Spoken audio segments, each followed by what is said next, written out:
published 1654 Eastern Daylight Saving Time, the 2nd of May 2018, updated 2002 Eastern Daylight Saving Time, the 2nd of May 2018. It would appear that this thrilling, unpredictable edition of the Champions League will have the final it deserves. Over the course of 4 semi-final games, Real Madrid, Bayern Munich, Roma and Liverpool have served up 20 goals. The fact that the two finalists scored 11 of them but should only have progress once the final whistles blew in Madrid and Rome tells us everything. Liverpool dominated the tie against Roma over both legs to advance to the final. The visitors nullified the threat of their hosts and took the sting out of the game early on, so into Kiev go Thrillin now Liverpool.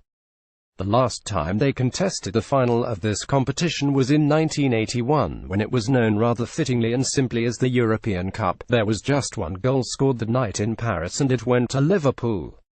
Jurgen Klopp and his players would take that this time round, but frankly it is impossible to imagine this will be the kind of game. Is it possible to lose gloriously? It has always sounded rather glib, that one. But here in Rome's throbbing Olympic Stadium, and indeed in the Bernabeu the night before, we saw that maybe it is. At full time, as Roma's players sunk to their knees in disappointment, the supporters were in no mood to leave before they had thanked them. Eusebio Di Francesco's team are not a great side, but they showed as much courage and spirit as Liverpool will need in the final in driving their opponents all the way to the finish line like a 1,500 meters runner who does not know what it means to lose. Liverpool now have the opportunity to add a 6th Champions League to the tally. Roma are out at the death and we will certainly remember them. It is not overstating things to say that they terrified Liverpool and their marvellous travelling supporters during a second half that Klopp's team just could not close down. Once Liverpool scored twice in the first half, Roma should have surrendered, but they didn't, and that meant we ended up witness to a night that it will take a long time to forget. As for Liverpool, they are through and they deserve to be. They are a better side than Roma by more than a two-leg scoreline that eventually stood at 7-6. But this was a game that will leave its mark on them once the adrenaline of the achievement leaves the system. Can, for example, a player like Trent Alexander-Arnold really play in a final against a team containing somebody like Cristiano Ronaldo? After this horror show for the talented young fullback, it is hard to say so, but Liverpool can beat Real in the Ukraine, there is no doubt about that. Liverpool, full of frailty and capriciousness as they undoubtedly are, have scored 17 times in the knockout stages of the Champions League this season and 40 times overall. It is this that will sustain them as they attempt to dethrone the holders on May 26, and they have every reason to be optimistic. What will Real have made of what happened here? In all likelihood, it will merely have confirmed what they already knew. Liverpool are one of Europe's most devastating sides on the continent and a far cry from the pragmatic, sensible bunch of players who once owned this competition in the 1970s and 1980s. The tight-knit Reds have a great chance in the final against Real Madrid in Kiev. Real, as Bayern showed us on Tuesday, are a team shot through with genius and fallibility themselves. They will head to Kiev knowing they too can only play one way. If the final already feels like a shootout, then that seems about right.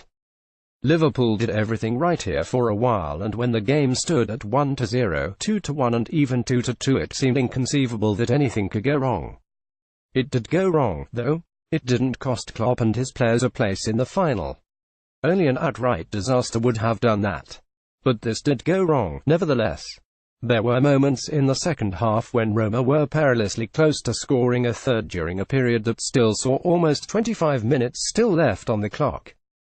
An unkind bounce of the ball on any of those instances, and Liverpool could have been making a very long journey home indeed.